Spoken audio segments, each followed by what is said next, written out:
Hello beautiful soul! Welcome back to my channel. This is my channel. I'm from Japan, kabayan Virgo. This reading is for you. Tingnan natin na iyong October 12 to October 18, 2025. Kung gusto nyo na positive reading lang ang gusto nyo madinig, maaring itong channel na ito is hindi para sa iyo. Kasi nagbibigay ako ng warning. Maraming salamat muna sa mga subscriber, new subscriber, cross-watcher, at sa mga bagong pasok dyan. Welcome na welcome kayo sa bahay ni Ate Ai May. Salamat din sa nakataba ng puso ninyong mga comments at sa mga nagpa-personal reading. Marami pong salamat. Kung gusto nyo na energy nyo lang talaga, ang gusto nyo makuha natin, all the details para sa personal reading is in description below. Pakicheck na lang po para sa mga gusto magpa-personal reading. General reading tayo Virgo, kunin mo lang sa'yo at itapon ang hindi naman sa'yo. Maaring vice versa, energy mo, energy ng person mo, energy ng malapit sa puso mo, nangyayari or mangyayari pala. Use your own intuition, lawakan nyo ang inyong isipan, energy reading tayo. Ano man ang gender mo, ano man ang edad mo, lagi nyo tatandaan na kayo pa rin ang makapagpapabago ng inyong buhay. Meron tayong Libra, Leo, Sagittarius, Virgo, and Gemini.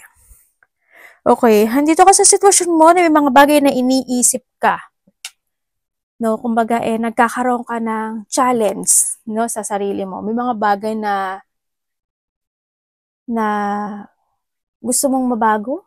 Yan, may mga bagay na you want to progress o may mga sitwasyon na parang iniilusyon, iniisip or pwedeng lungkot, pwedeng emotions ganyan sa iba sa inyo. Ako nakikita sa iyo, yan, may mga bagay na iniisip ka actually, no? It's more on thinking kasi nakikita ko sa'yo dito. Yan. Magkakaroon ka daw ng communication or may makipag-communicate, pwedeng ikaw or someone makipag-communicate or may information na darating sa'yo. Pwedeng text message, news, pwedeng ganun. Ako nakikita, merong sitwasyon na ganun, no? Ayusin nga natin to. Yan, nagkakaroon ng may mga bagay na pwedeng nalilito ka, may mga bagay na nagkakaroon ka ng pag-aalala, doubt situation, pwedeng ganun, or may mga bagay, magulo yung isip kasi ng iba, no? Or marami ka lang talagang iniisip sa ngayon, or marami ka kang isipin by this week, more on this week, ano, sa nakita ko dito. Kasi may mga gusto kang baguhin, may mga gusto kang maganap, gusto mong mangyari, may mga ganun sitwasyon. Nagkakaroon ng thinking of negativity maybe, or there's a negativity situation happen by this week. And then also, may mga unclarity situation, may mga kawalan ng katiyakan situation, ganyan. May mga gumugulo kasi sa isip mo. Sa nakikita ko, andun nga yung challenge, no? May mga bagay daw na nadidelay, o may mga bagay na pwedeng madelay sa iyo. Or may i-delay ka, pwedeng ganun, no? Siguro may mga i-delay ka na kailangan mo nang gawin, pero i-delay mo pa, pwedeng ganun. No? Pag-iisipan mo pa, yan, may mga bagay na ganun eh. Yan, may mga, you want to structure, or you want to progress, yung isang sitwasyon, pero nagdi-delay siya.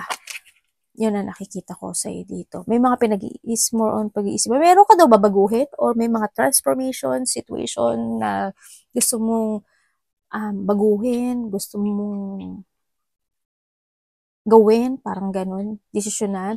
May sinasabi na document, documents, parang ganun, maaaring may meron ka mga susulatan, pipirmahan, ipapasa, ipaprogress, parang may mga ganun, no? Ako nakikita sa iyo. Makaka-receive ka ng news message or communication with someone. Mag-ingat ka lang kasi ang nakikita ko sa iyo, may stress. Yung iba kasi your stress. Yung iba dito, there's a depletion or meron ako nakikita na kapintasan. Pwedeng may pipintasan ka or pwedeng someone is pipintasan ka. No? Vice versa tayo. May kapintasan ako nakikita sa situation mo. Mag-ingat ka rin na pwede ka mawalan ng mga gamit, mahulugan ng gamit, or manakawan. And then also, baka marami ng daga sa bahay mo, no? Yan. May mga medyo magulo no? Kasi ang dami mong, alam mo, ang dami mong hiling. Ang dami mong wish, ang dami mong gustong mangyari, ang daming ganon. Kaya, kung titignan, makikita mo naman sa card mo eh. Diba? Magulo yan. Magulo yan. Ang daming iniisip. Ganyan. Ang ka sa point na parang yung iba sa inyo is feeling emotion, may mga ini-imagine kayo, yan, may mga, maybe you thinking about something na inspired ka, pwedeng ganun. Sa iba sa inyo ha. May mga papuri daw oh.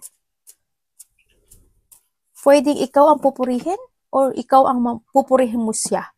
Siya o sila. Ano, may papuri.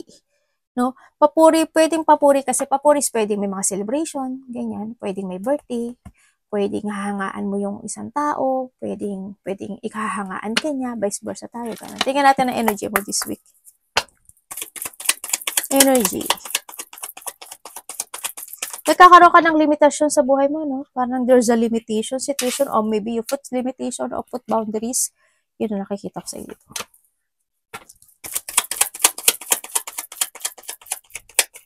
May hinahanap ka daw. May hinahanap kang nawawala. parang may paghahanap, pagsisiyasat. Ako nakikita hindi ko alam kung may nire-research ka ba. Parang ganun yung nakikita ko sa iyo eh. Energy ni Virgo this week. Uy. Okay. Ano po yun? This week.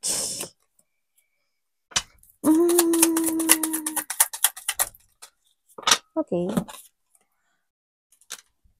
Okay, ang energy mo this week. Energy mo this week. Stagnant to ah.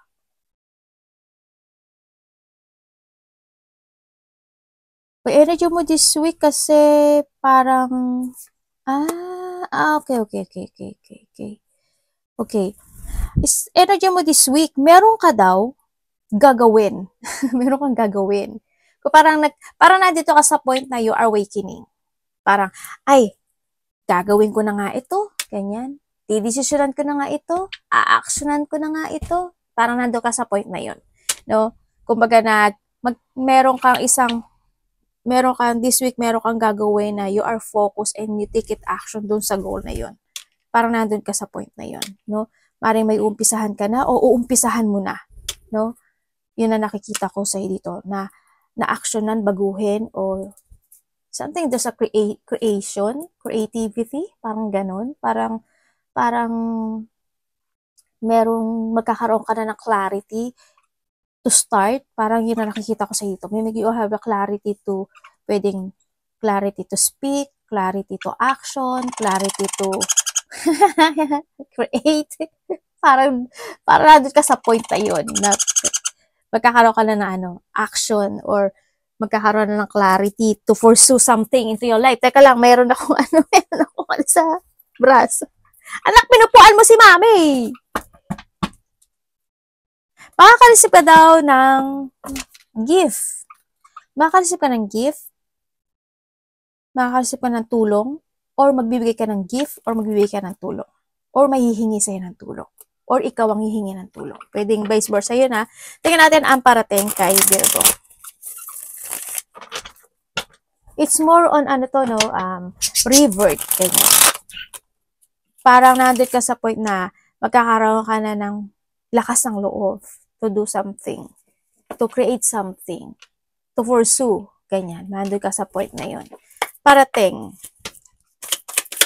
kay Virgo. This week.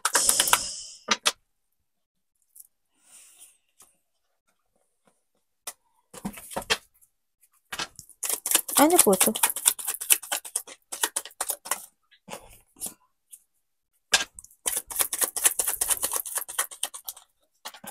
Parating sa kanya. Okay. Okay, parating sa iyo is magkakaroon. May tao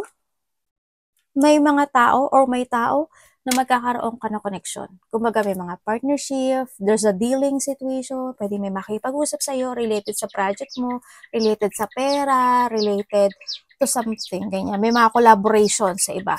Maaaring may mga mapag-uusapan related to money. Yan. Iba sa inyo is, partnership, dealing, or may tao na mag-share siya ng goals sa'yo, or ikaw mag-share ng goals, pwedeng ganun. May mga partnership pag-uusap ako nakikita dito. Yan, may mga tao daw na makikilala ka or mga tao na magkakaroon ka ng new connection with someone. Marami man siya or konti man siya, ganyan. May mga bago kang aaksyonan, bagong didesisyonan. Yun na nakikita ko sa dito, ha? There's a new beginning happen to your life, oh. Yung iba dito, may mga lakad eh. May lalakarin ka or, ay, may devil ka.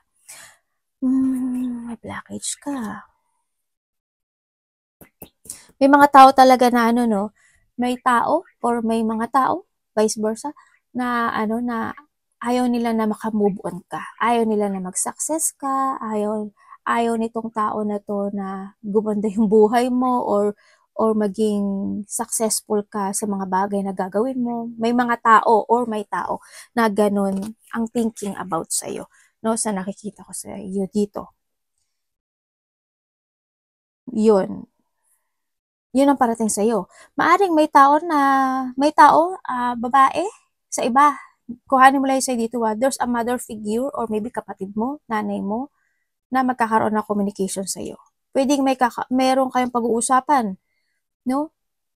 Pwedeng related to money, business, or pwede rin kasi may lalaki rin kasi, no? Pwedeng lalaki or babae ito. Well, wala naman kasing gender talaga dito. Kasi minsan, nagba-vice versa tayo. Yan, may tao daw na ko-connect sa'yo. Or you connect yourself dito. Tingnan natin ang dapat iwasan. Dapat iwasan this week, may Virgo. This week po. Okay. Oo nga po. Sabay oo nga po. Kasi dito pala nakita ko na yung sagot eh. Bakit po? Pwede explain mo sa akin.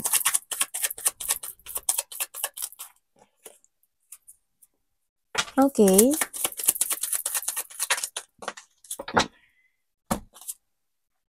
Okay, dapat mong iwasan is yung magkaroon ka ng pagpapaliban. Ganyan. Masabi sa iyo eh. Diba? Iwasan mo yung magkaroon ka ng pagpapaliban. You need mo talaga na aksyonan, gawin, o kumpunihin, asikasuhin, masterin, aksyonan, i-movement, yung bagay na gusto mo na dapat mong gawin na. No? Kasi na out of control ka dito. Kailangan mo tumayo, mag-aksyon, manindigan, ganyan, no? Sa mga bagay na kinakailangan na.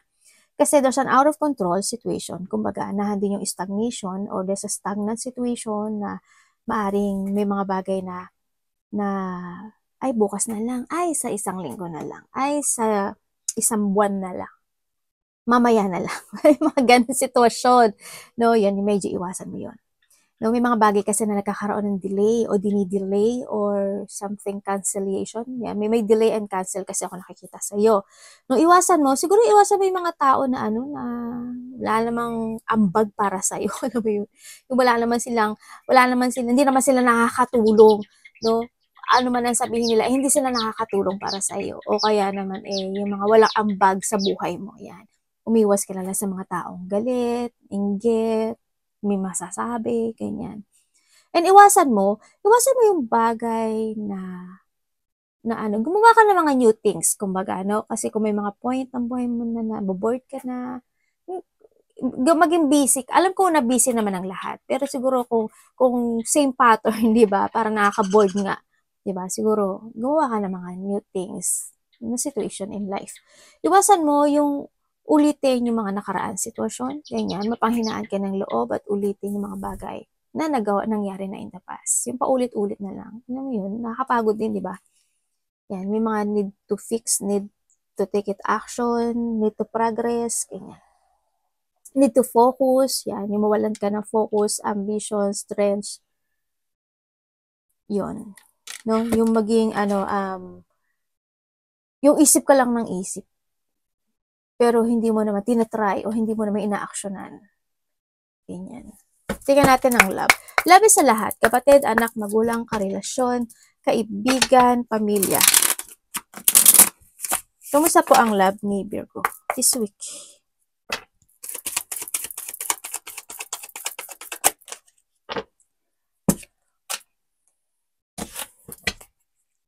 Ano po ito?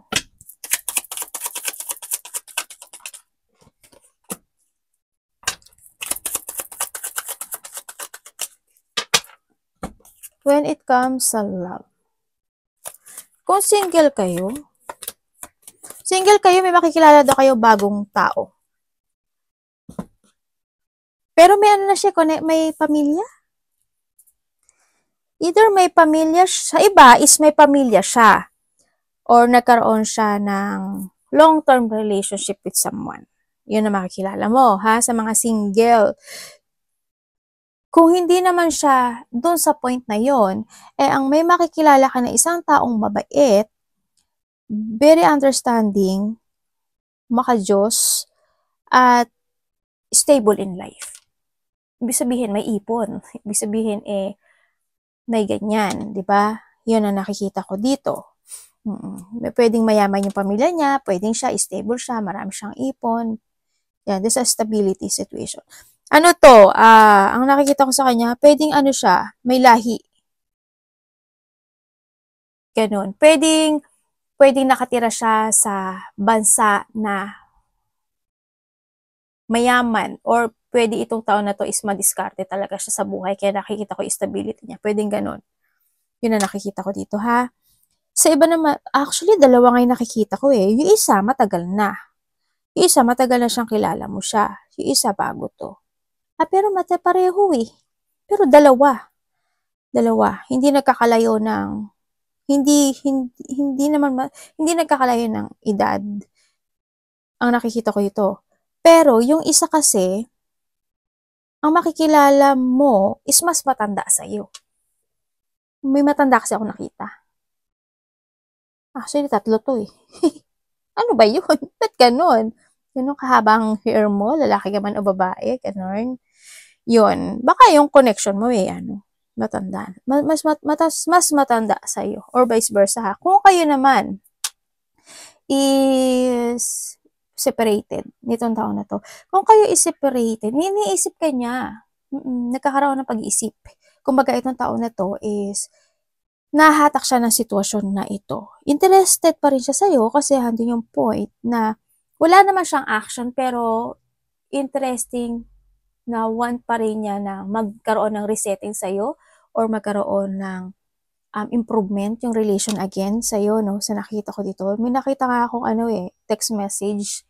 Maaring iti-text ka niya or iti-text mo siya. Parang doon sa communication situation ako nakikita dito. Yun ang nakikita ko. Kilala mo, matagal kayo nito ah. Tagal kayo nito? Kasi ang nakikita ko dito, 10? 5?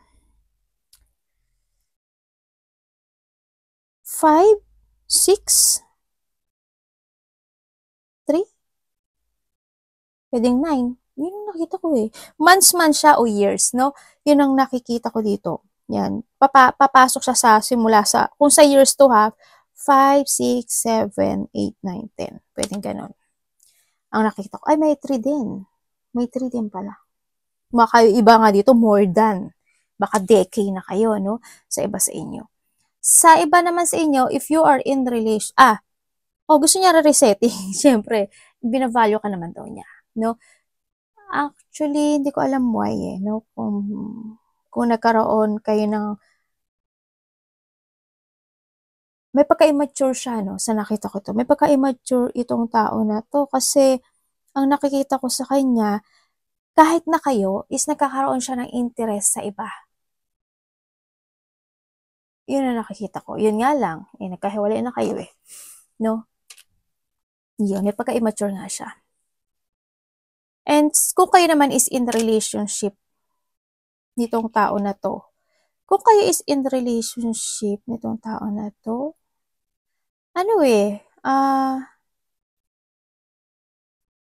ewan ko, parang pag-isip, isa sa inyo mapag-isip. Isa sa inyo siguro want to be alone, gusto mo na mag-isa, maraming iniisip, maraming plano, maraming gustong gawin, mga ganon. Pero pagdating sa support, nandun naman kayo sa suportahan. No, you support each other naman. May dalawa kayong anak? May nakita akong dalawang bata.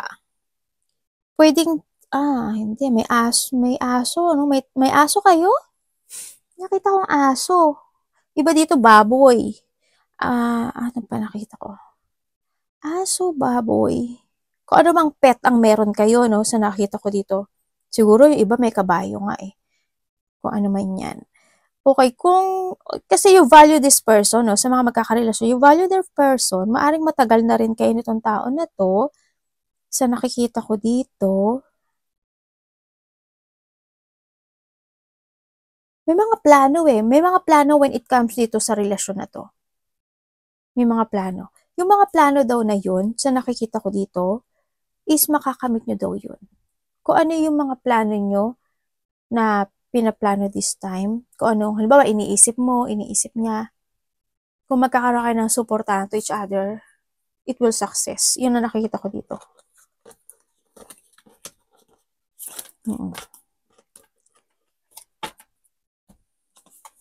Tingnan natin. Ay, hindi pala to. Ay, bakit ganito? Saan na nakarating tong card ko? May bully, ano? Binubuli ka ba? May bullying ako nakikita sa'yo. May mga tension na hindi pa tapos. Pwede may mga bagay na hindi ka pa natatapos, na pangarap, mga bagay na solusyonan, no? May mga ganun eh. Or any situation na tension na hindi pa natatapos. Virgo. I-ano nyo ha, misa kasi nagkakamali ako ng discuss misan. Leo, kung ano na nasasabi ko. I-ano nyo na lang, use your common sense na lang ha. Kasi Virgo naman to pinag-uusapan natin.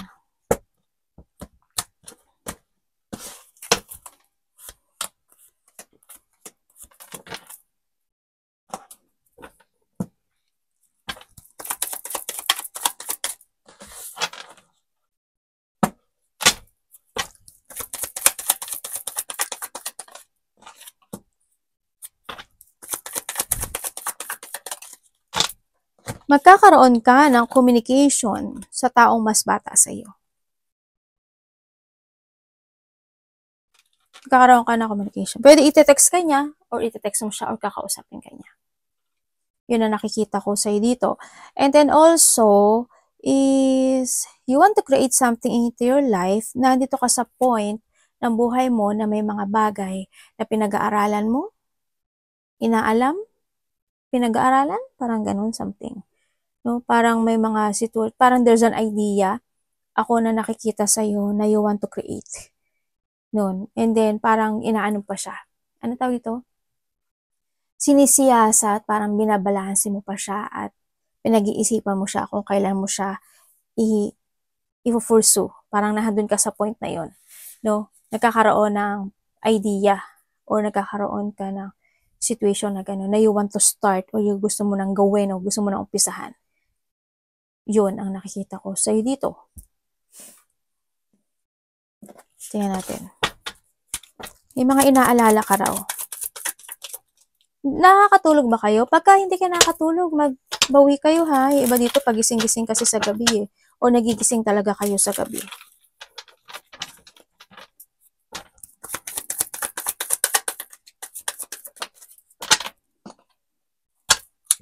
Universe, ano to?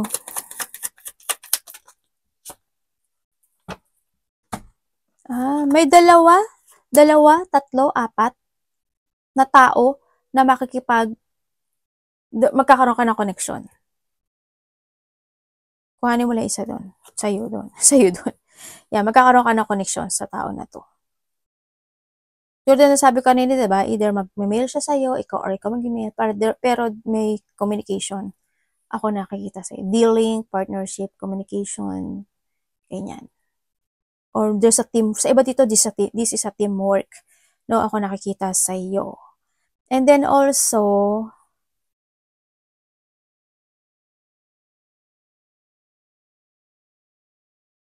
meron ka daw mga bagay o sitwasyon, parang there's a creative idea na you want to make it reality, pero napuprostrate ka doon sa bagay na yun.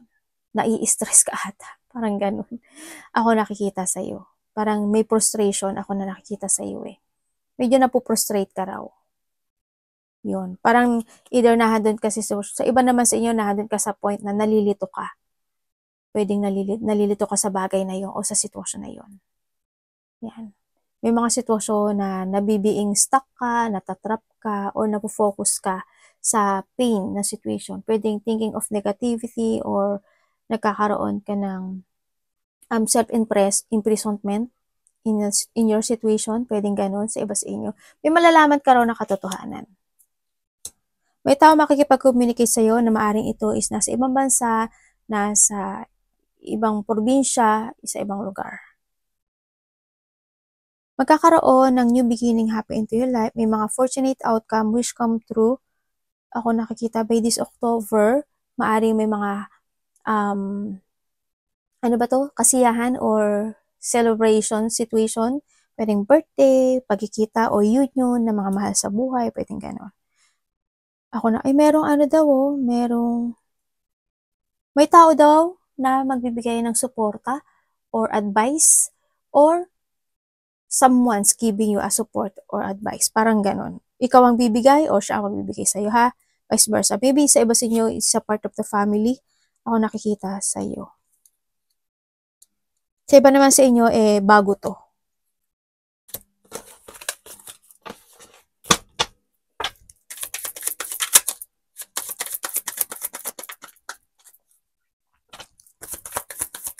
Sa iba sa inyo, parang meron kayo parang, ang nakita ko sa inyo, parang may inilet ko kayo sa buhay nyo. Siguro tapas na yun. Parang yung cutting a cord, parang magka-cut ka ng cord or may iaalis, sa throat chakra ko. May aalisin ka sa buhay mo, ikakat mo sa buhay mo, ilelet ko, parang may ganon. Or need, no?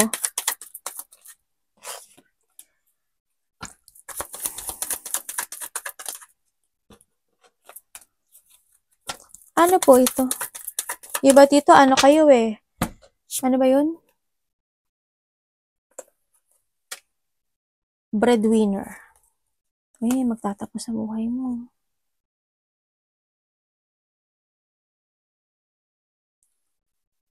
Okay. Ang nakikita ko sa'yo dito is marami ka daw gagawin. No, marami kang gagawin na something, parang may mga multitasking, multiple priorities ka daw na gagawin this week. Yung na nakikita ko sa'yo dito. Pero, parang may susolusyonan ka siguro. Yan, may susolusyonan ka raw.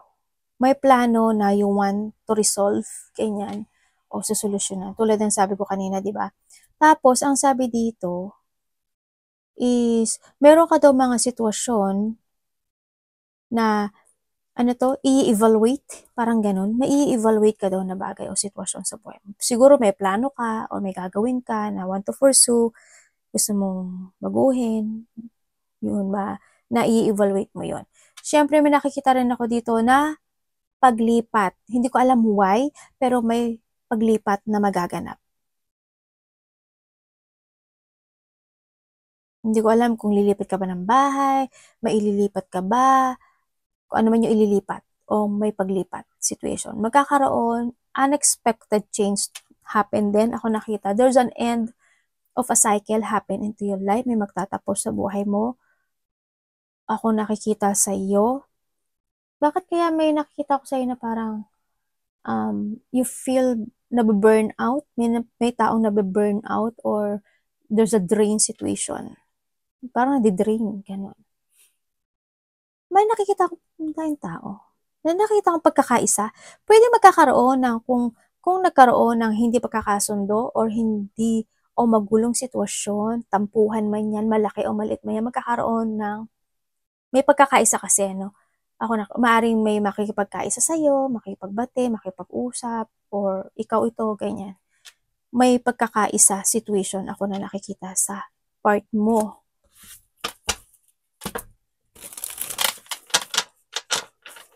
May pagbabago, no? May mag-o-open na bagong pintuan para sa'yo. If there's an ending, there's a new beginning. Ibig sabihin.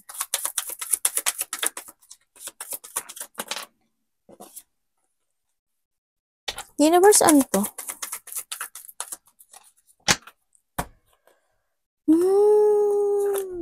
Okay? Meron biglaang magaganap o mangyayari sa'yo. May biglaang magaganap. Kadalaw ba to? Hindi pala. Yan. Magiging patient ka daw kasi may biglaang magaganap o mangyayari sa buhay mo na makakaramdam ka ng dissatisfaction or madi-disappoint ka. Pwedeng ganun. Yun, nakikita ko Hindi naman siguro lahat to sa inyo. Yan, marami daw tatakbo na questioning sa isipan mo. Ganyan ang nakikita ko sa'yo dito. Parang nahandun din yung sitwasyon na something thinking about recovery. Parang ganun. Or something about na parang may pagsasaayo. Ano yun? Dito no? May pagsasaayos, may something pagkukumpuni situation. Ako nakikita, aayusin, kukumpuni, parang gano'n, i-recover. Yun na nakita ko. Parang meron kang sitwasyon din na parang gusto mong ibalik sa dati or gusto mong gawin, ibalik sa dati. Yun na nakikita ko dito May tao rin na gustong bumalik dito. Ang nakikita ko rin dito is meron akong nakikita na parang you fooling yourself in a situation or someone want to fool yung self niya sa'yo together. Parang ganun. Or ikaw to parang you want to fool yourself in a situation na kinakailangan. Pwedeng ganun. Pero din ako nakikita nagpapadoktor, hospital, something, there's a rehabilitation no? Ako nakikita. Yun ang nakikita ko dito. Or kinakailangan, magpa-doktor, magpa-check up, magpa-rehab, something rehabilitation, parang gano'n. Maybe this is the past or magaganap pa lang sa iba, no? Ba't may lungkot? Ano kayo, no? Alam mo yung kahit na may nararamdaman kayo na lungkot sa puso nyo, hanggat maaari, tinatago nyo yun. Yun ang nakikita ko sa inyo. Arigatou namaste, God bless.